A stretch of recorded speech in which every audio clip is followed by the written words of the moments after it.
So it's my pleasure to introduce my good friend, Reverend Nicholas Porter. He is going to talk to us about Jerusalem Peace Builders, an organization he founded and has been the executive director of for, I think, going on 10 years. It is an interfaith nonprofit organization dedicated to promoting leadership and peace education among Israeli, Arab, and American youth. And Nick will give you all the details on that. In addition to that work, he is from Brattleboro.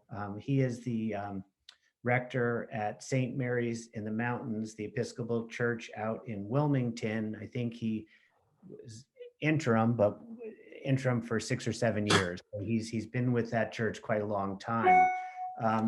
Nick has a very interesting background. He went to Yale and he pursued studies in a variety of places, and he got a master's degree in peace studies and conflict resolution from SIT, but in addition has a master's degree in war studies from King's College in London, and also a master's degree in Near and Middle Eastern studies from the American University in Cairo. So he's lived in a lot of different places, and I think close to the Middle East and Israel, and that's near and dear to him. So it's again my pleasure to introduce Nick, and he'll tell us all about it. Thank you. Hey, good afternoon, everybody. Thanks, John. It's always odd to hear yourself introduced. You're sort of wondering who he's talking about, but there it is. And I want to thank Marty for coaching me at getting onto Zoom, and he's going to record this, and at some key moment Marty's going to flash up a couple photos just so you don't have to look at my mug the whole time. But thanks for letting me present for a short time. I'm just going to talk for about 10 or 12 minutes, and then if people have some questions, I'd love to answer them. I'm sort of not going to tell you everything, so we can do some of that and some questions. But thanks for having me here as a neighbor, but also as someone like Rotarians is interested in the welfare of our community and our world. And Jerusalem Peace Builders is indeed near and dear to my heart. My wife and I and 2 college friends started it in about 2011. Really because our hearts were broken by the endless amounts of violence that go on in the Middle East. We've just been watching all these images from Afghanistan. That's farther afield than where we work, but emblematic of what we know is going on across the region. And like you, we know we can't fix everything, but we can make a difference in one place. So that place that we work on is in Israel and Palestine, what some of us call the Holy Land or the Holy Lands, sort of Jerusalem. And that really began based on my wife and my work there since the late 80s. So we don't live there anymore, but we know our way around pretty well. And it's really out of those relationships that we got the work going. So what is the work? The work is really to raise up a new generation of leaders who are also trained as peace builders and bridge builders. And we do that in 2 ways. We work with young people, and we work with teachers. So we're getting that sort of grassroots level with our young people, and then a little higher up, closer to the middle, around having impact on the educational system. Because as we know, education is not just, math problems or something. It's deeply involved in the formation of people and attitudes and friendships and trajectories in life. So we focus on both of those. What we do is we're interfaith. So that allows us to get into all different corners of the Israeli Jewish and Palestinian Arab community. And because it's interfaith, it also allows us to scoot around some of the political landmines that exist over there and over here, right? Peace in the Middle East is a sensitive topic. And, we're constantly asked, are we pro-Israeli or pro-Palestinian? We're pro-peace. And that means really looking and helping empower our participants, whether they're school principals or, very outstanding young people in working on advancing solutions. We're more into solutions than taking sides. So what do we do? It's experiential programming. This is about not teaching anybody anything. It's about getting both young people and adults in an environment where they can learn from themselves, learn from each other, learn from their environment or guest speakers. And we do that in the summer in different 2-week programs, one of which is right here in Brattleboro. And I hope you'll come and make some time next summer and come and visit us, right? Where it's out at Acer Farm on Heinsberg Road. And we'll have about 20, 18, 19-year-olds, Israelis, Palestinians, always a couple Americans in there, always a young person or two from Vermont. And that's the most advanced level. And then there's other programs in Texas and Connecticut. And just to make easy sense of that, it just follows high school, right? After your freshman, sophomore, junior, and senior year, right? And by holding those young people in that program over 4 years, it has impact. It has real impact. So many other programs just work with young people for a year or two, and those young people slip away because it's just not impactful enough over a sustained period of time. And then we do the same thing with sort of high performing teachers. And what's wonderful about that is that we have a partnership with Cambridge University in England, where they come for a couple weeks in the summer as well. And they go through a very similar kind of program as the young people. It would not surprise any of us to be reminded that the young people are all, or excuse me, the older people, the adults are often harder to work with than the young people. While they may be better at sort of controlling their emotions, they're, they're more set in their ways, right? And I just got off of a call with a group of teachers around that. We work with about 2,500 to 3,000 people a year. And you're probably thinking, you do all that in the summer? No, we don't do all that in the summer. We run programs throughout the year, like you might say classes in high schools and weekend conferences throughout the year. And we're partners with the Israeli Ministry of Education and a whole slew of private schools to get into schools and be able to work with young people and adults in a sustained manner. Like anything else in life, it's about consistency and sticking with it.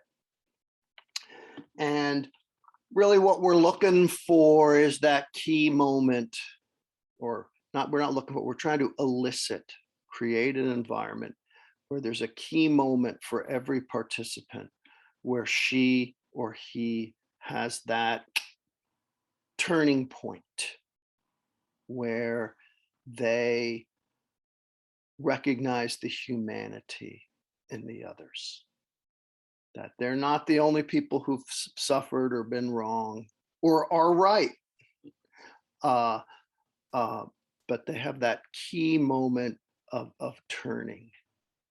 And we often think about what Leo Tolstoy said.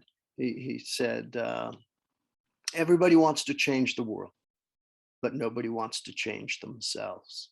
So we work on that change of self, but that's not just for them personally, to then translate that on in a way into their community and have systemic impact, whether at their school or on their in their place of worship, their neighborhood, and then some beyond. So we've had a great summer. We were one of the only international peace organizations in Israel and Palestine to have programming. Most organizations, some very famous ones like Seeds of Peace and others, were not able to do it because of COVID. But because of those relationships that we very carefully cultivate, we were able to run our programs in East Jerusalem and outside of Tel Aviv. Had a great summer. Got some great press. The US Embassy stopped by and visited one of the programs. They were super impressed. And they work. This is the thing. These programs work. We've had just a couple of little quick snapshots. We've had one of our players,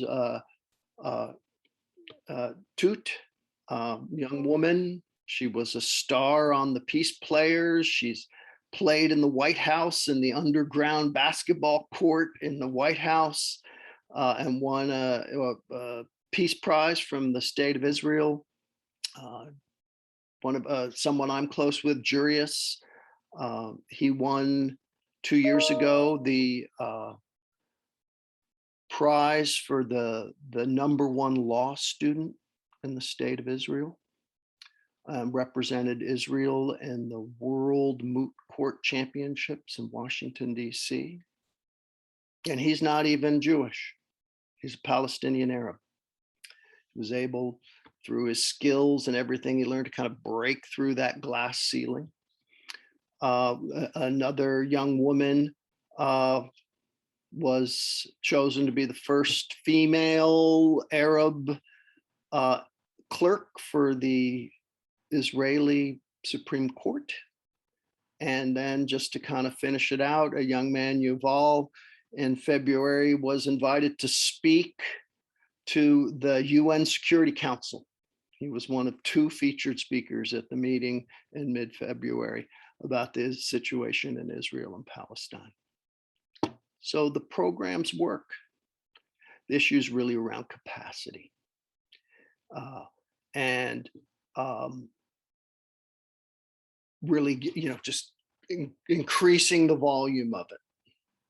And we do our part in trying to grow sustainably every year, but we also do our best, and it's part of who we are, to always be in partnerships with other organizations, not to be competitors, but to be partners, because we don't, we work with about 120 kids during the summer, about 3,000 during the year, but about 120 people in the summer. Well,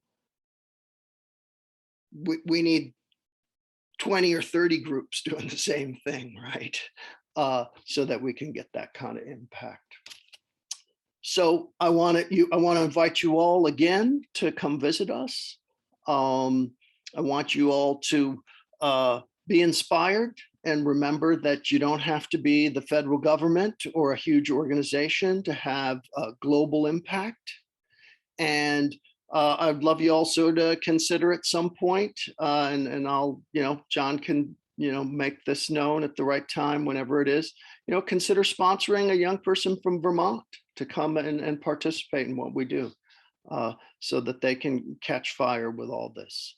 So I think I've talked about 10 minutes. So I'm happy to take any questions. I hope there's some questions out there.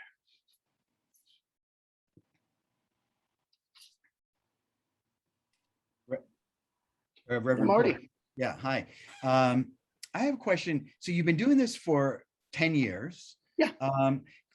Do you keep in touch with the first class, from 10 years ago? And can you just tell us, if you have, what's happened to them? What was the impact for them looking over the past decade? Yeah, so that's great. So absolutely, Marty, we keep in touch with as many people as want to be in touch with us, right?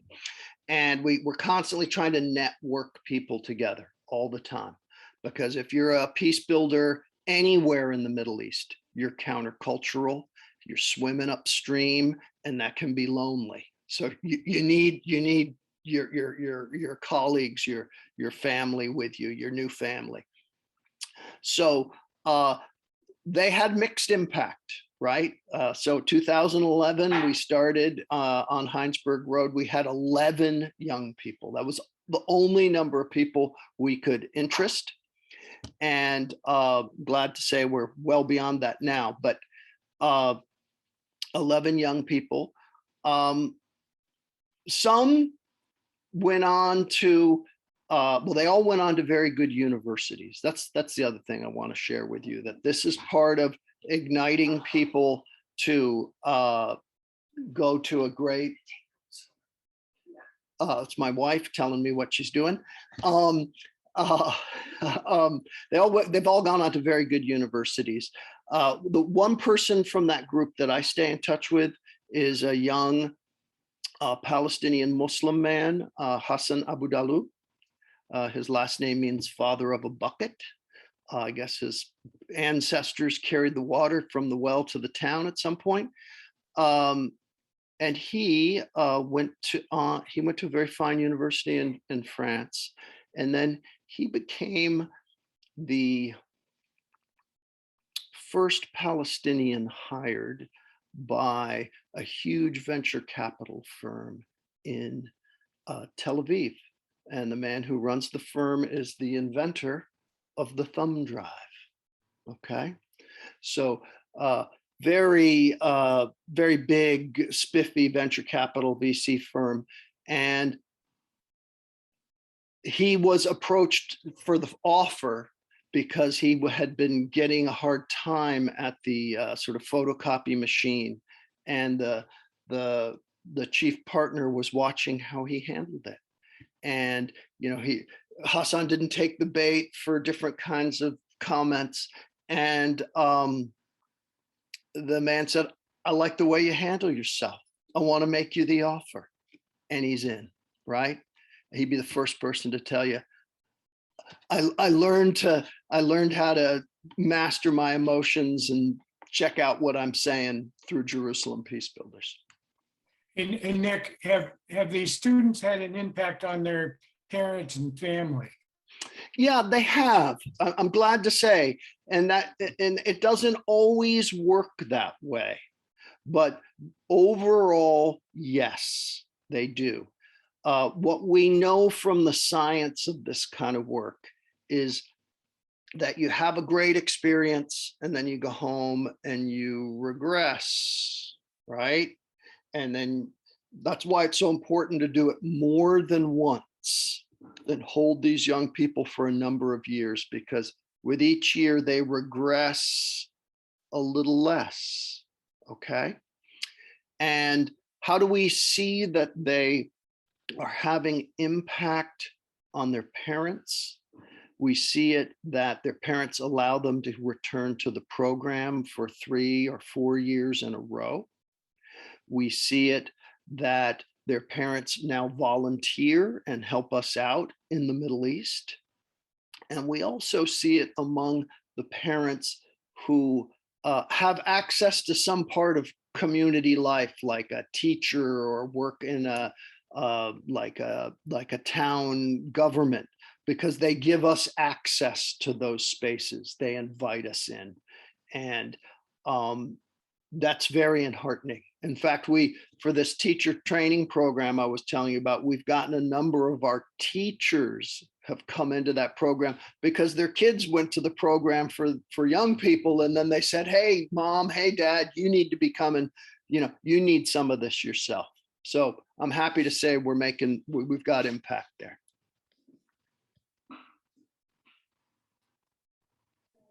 Nick, talk about, if you would, funding, how you manage to keep these Yeah. programs going. Fun. Hey, yeah, Marty, you want to show me some? Yeah, there you go. So there's our logo. How about some of those pictures of those beautiful kids though? Do one of those. Yeah. So, thanks, John. So we are funded almost entirely by private sources. So that means individuals, that's organizations. We've got different Rotary clubs in Houston. I think the Rotary Club in Wilmington have supported us. Churches, synagogues, mosques, places like that support us.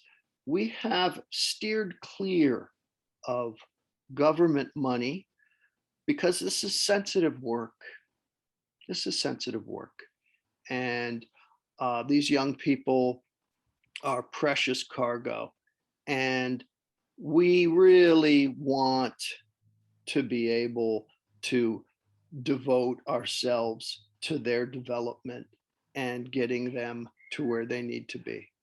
So what does that mean for us is we've remained we're about $500,000 our budget. And I like to think that being primarily dependent on private donations means that we've got to keep our performance in a really strong place, because if it looks like we're goofing off, people don't give. And that's a lean place to be, and we like it. All of us on our staff, everyone is a practitioner, meaning all of us are educators and all of us do a little admin work. We don't rent any office space. I'm talking to you right now on my laptop office. And if anybody else on our team were given this presentation, they'd be doing the same. Nick, you're probably aware that World Learning does some of these similar type of programs. Carla can probably talk about that more than anybody here. Have you ever worked with them, and is that a possibility? Yeah, John Ungerleider is a close friend of mine, as is Paula Green. In fact, both of them have done work for Jerusalem Peace Builders. And before the pandemic, seems like a long time ago now, Phil, we've regularly shared some program days over at SIT, either participated in one of the Governor's Institutes, or there's a program that brings young people from Iraq to Brattleboro through the State Department, and we participate in that. It's amazing. Israelis and Palestinians have really never met any Iraqis, and vice versa, even though that kind of news predominates their airwaves. So yes, we work with SIT, and honestly, if our program, the 4th level program, grows more, my hope is to rent a little space over at SIT and have the young people stay over there. Great. Thank you. Yeah. And I'd like to give a happy dollar for Nick's connection and collaboration with SIT. Nick also, obviously, you know, the Peace and Justice degree program, it's changed a little bit since you did it. But I'm thinking that if you're not aware of the Rotary World Peace Fellowships, that's something that your alumni may be interested in, and I'm happy to, to follow up with you on that. Full scholarships for a certificate or a master's degree in peace studies. I'd love that. Something I want to offer to share with you. Great. I've got a great candidate right in mind for that. He's a young man. His name is, I just wrote him today, actually, Abdullah Salah, who is from Gaza, and through pulling a lot of strings and burning a lot of favors, we were able to get him out of Gaza, which is not an easy thing to do right now. And he is a freshman. He's a little older, but he's in his first year at Concordia College out in Minnesota. And he will be the one. He will be the one. He's extraordinarily articulate.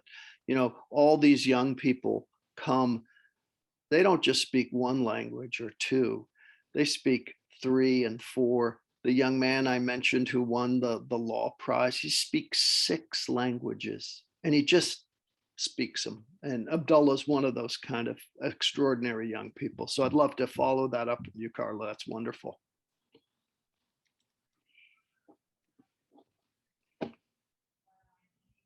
Well, thank you, everybody. Thanks for hearing me out. And I really hope you'll stay in touch through John or Marty or someone that's got my email, and love to have you come visit, because it's really seeing these young people in action that's inspiring and gives us hope. All right. Thanks, Neil. Thanks, Nick, for sharing with us today, and we really appreciate it. Great program. I would direct everyone's attention, if you don't have your chat box open, Tom posted the website if anyone's interested in donating. So that is on the chat box right now. But otherwise, thanks everybody for coming today. Have a great rest of the week. And don't forget, next week's meeting is a gathering over at the Moving Wall. So we will hopefully see you there. Take care.